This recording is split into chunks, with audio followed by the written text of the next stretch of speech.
हरे कृष्ण। भगवान श्री कृष्ण के जन्मोत्सव का इंतजार भक्तों को पूरे साल रहता है। इस बार जन्माष्टमी का पावन त्योहार 4 सितंबर शुक्रवार को मनाया जाएगा। भाद्रपद कृष्ण पक्ष अष्टमी तिथि 4 सितंबर शुक्रवार को सुबह तड़के 2:26 से शुरू होगी और पूरे दिन अष्टमी तिथि रहेगी। अष्टमी तिथि का समापन देर रात यानी कि शुक्रवार की रात 12:13 पर होगा। इसके बाद में नवमी तिथि प्रारंभ होगी और शुक्रवार के दिन ब्रह्म मुहूर्त सुबह 4:37 से 5:25 तक रहेगा। सूर्योदय होगा सुबह 6:13 पर। सूर्यास्त होगा शाम 6:38 पर। इस दिन रोहिणी नक्षत्र का भी बहुत ही शुभ योग बन रहा है। रोहिणी नक्षत्र में ही भगवान श्री कृष्ण जी का जन्म हुआ था। तो रोहिणी नक्षत्र रात 11:04 पर रहेगा और इसके बाद माघ शीर्ष नक्षत्र प्रारंभ हो जाएगा। राहु काल सुबह 10:30 से दोपहर 12 बजे तक रहेगा। आधी रात के समय भगवान श्री कृष्ण का जन्म हुआ था। काल में ही निश्चित काल में ही जन्माष्टमी की मुख्य पूजा की जाती है। तो रात 11:57 से लेकर देर रात 12:43 पर निश्चित काल मुहूर्त शुरू हो जाएगा।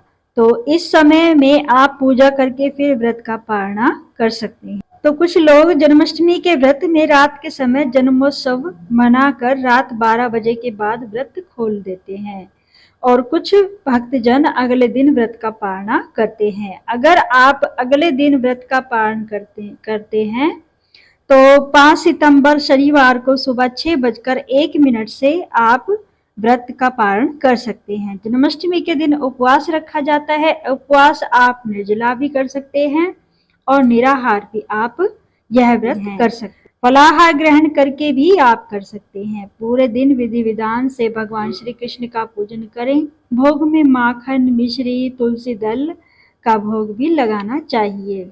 इसके अलावा पंजीरी का पंचामृत का भोग भी लगा सकते हैं। श्री कृष्ण जन्मोत्सव के ठीक अगले दिन दही हांडी का त्योहार भी मनाया जाता है और दही हांडी का पर्व इस बार 5 सितंबर को मनाया जाएगा।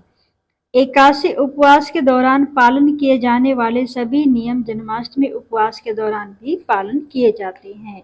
इसलिए जन्माष्टमी के व्रत में किसी तरह का अन्न नहीं खाना चाहिए। जन्माष्टमी के व्रत में अगले दिन सूर्योदय के बाद ही व्रत का पारणा करना चाहिए। वैसे तो इस दिन जन्माष्टमी का व्रत प्रत्येक सनातनी को रखना चाहिए।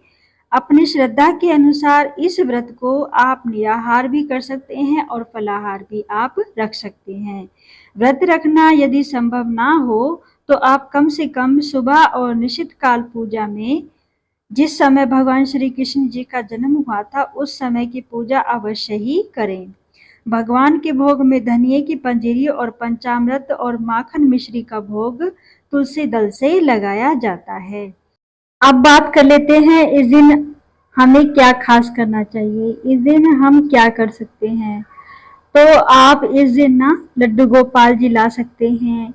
आप शालिग्राम भी ला सकते हैं। इस दिन बहुत ही शुभ माना जाता है।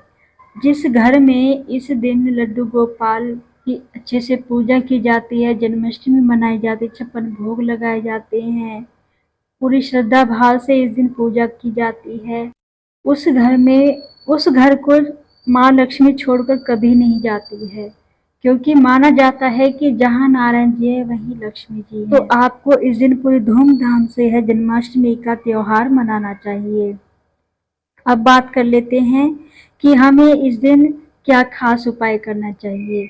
तो देखिए, जो रात का समय रहेगा ना निश्चित काल का, उस समय में आपको क्या करना है, आपको उस रात श्री सूक्तम का जप करना है। कम से कम आपको 16 बार यह जप करना है। श्री सूक्तम का पाठ करना है आपको एक दीपक जलाकर और फिर 16 बार श्री सूक्तम का पाठ उत्तर दिशा की तरफ बैठकर आपको अपने घर में ही पूरे विश्वास और बहुत लंबे टाइम तक आपको फल देता है यह, क्योंकि अब आपने नारायण की पूजा तो कर ली और आपने श्री सूक्त के ऋग्वेद का जो मंत्र है ना उसके द्वारा आप माँ लक्ष्मी को अपनी तरफ बुला रही हैं। तो अब आपके जीवन में आर्थिक संकट निश्चित रूप से दूर हो जाएगा।